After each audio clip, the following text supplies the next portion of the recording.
We have been in a fog, and as we emerge, we see that the world's been pushed to the brink, and so have you. I'm Dr. David Owers, I'm the Doc of DeFi, and I invite you in a double major education, one of health, one of wealth, and how the two go together.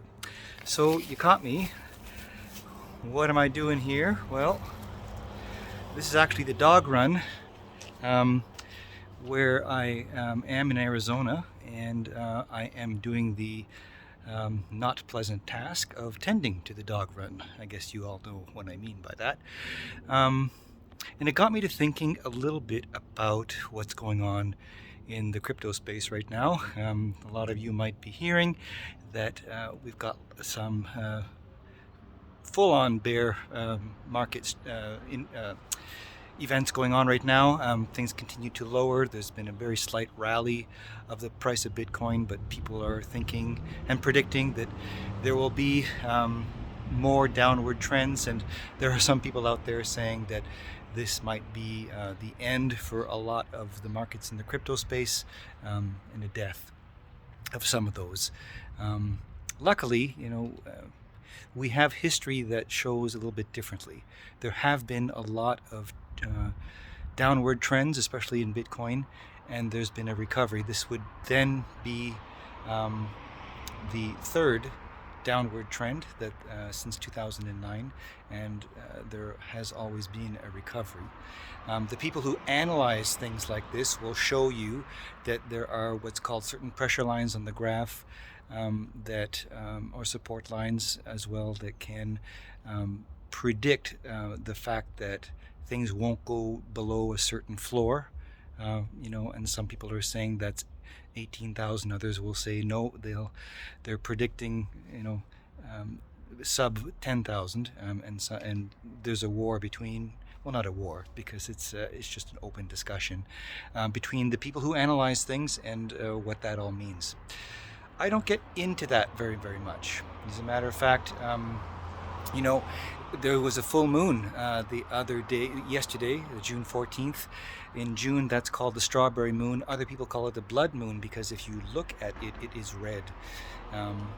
And some people say the metaphor, of course, for many downturns, financial downturns in the history of the human race. They often use the metaphor of blood in the waters, kind of thing, blood in the streets, kind of thing, not necessarily to talk anything more than simply a financial crisis. And it happens to be my birthday today, and it's sort of a time of rebirth or time of thinking of your birth. And as there is this so-called crash going on in the markets, it's time to think about the birth of Bitcoin back in 2009 and this crypto space. A lot has happened since then, and some functionality has been introduced to a mere hold of value coin such as Bitcoin. But the whole space is still in an immaturity. There was a birth, maybe there was an infancy, maybe we just come off of a toddlerhood that was not sustainable. As anyone knows, someone who's not mature can't sustain any achievements they necessarily can get to, but that's a growing process.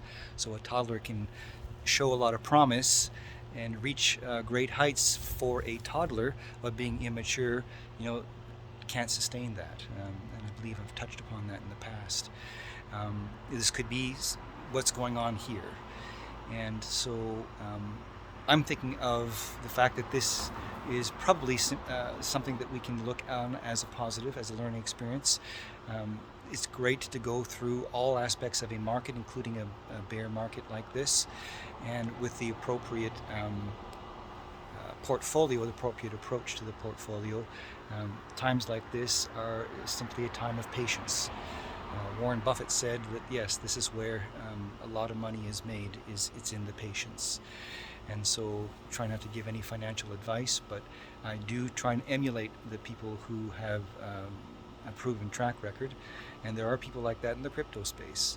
And those people will share their own portfolios with you in a bear market and suggest that a lot of them are in the blue chips to a pretty good extent, but then mostly into something called stablecoin to allow for actionable measures to be taken and getting back into the market once the turnaround is occurring.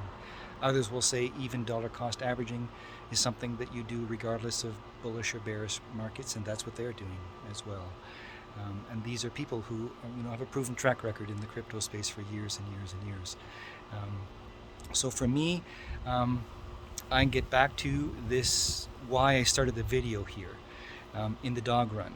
And I'm doing an undesirable thing, and I am dealing with what most people would agree is production of things that have very little value. So what's around me in this space is of very little value.